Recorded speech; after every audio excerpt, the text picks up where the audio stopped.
हाँ तो मेरे हीरो, आज की क्लास की बात करने वाले हैं हम लोग पाचन तंत्र यानी कि डाइजेस्टिव सिस्टम।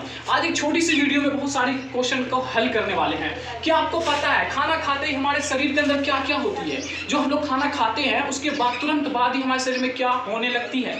क्या आपको पता है मुख में क्या होता है? जो हमारा मुख गुहा है इसके अंदर क्या क्या होता है? क्या आपको पता है ग्रास नली में क्या होती है? जो हमारे ये ग्रास नली दिया है इसमें क्या होती है?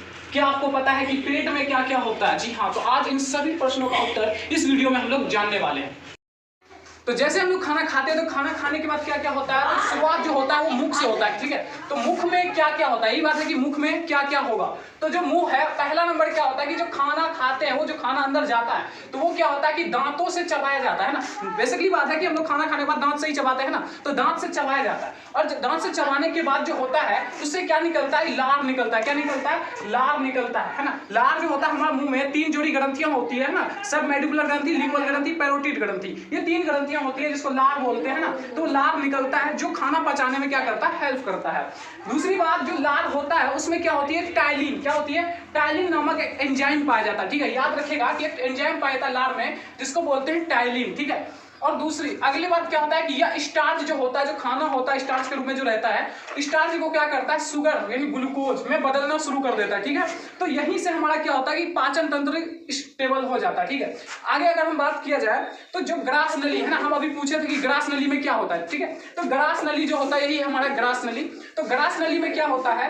खाना ग्रास नली यानी फूड पाइप, ये जो पाइप है यहाँ पे 2 पाइप होता है, फूड पाइप और एक विंड पाइप, ठीक है। जो फूड पाइप है उससे नीचे जाती है, इससे क्या होती है? खाना नीचे जाती है, ठीक है। उसमें क्या होती है कि परिस्टाल्टिक मूवमेंट से खाना आगे बढ़ती है। परिस्टाल्टिक मूवमेंट होती है ना, मूवमेंट यानी ये गति है जो यहाँ पे ही होती है। ग्रास नली में गति पाई जाती है जिस गति को बोलते हैं परिस्टाल्टिक मूवमेंट, ठीक है। यहाँ केवल पाचन नहीं होता, यहाँ पाचन नहीं होता। तो अगर पूछ लिया जाए कि कहाँ कौन सा अंग में पाचन की क्रिया नहीं होती है तो ग्रास नली में पाचन की क्रिया नहीं होती है।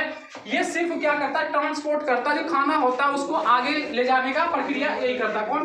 ग्रास नली, ठीक है। उसके बाद बात करते हैं वो हमारा पेट है ना। तो पेट में क्या होता है? तो जी हाँ, पेट में अगर हम बात करें पेट में क्या, तो पेट में क्या होता है? अगर मैं पेट की बात करूं तो पेट में क्या क्या होता है? पेट में हाइड्रोक्लोरिक एसिड पाया जाता है, ठीक है, जिसका सूत्र HCl होता है, ठीक है। ये क्या करता है? ये जो बैक्टीरिया होती है, जो शरीर के अंदर बैक्टीरिया जाता है उस बैक्टीरिया को क्या करता है? मार देता है, ठीक है। बैक्टीरिया को मारने का कार्य करता है कौन? हाइड्रोक्लोरिक एसिड, जो हमारे पेट में पाया जाता है।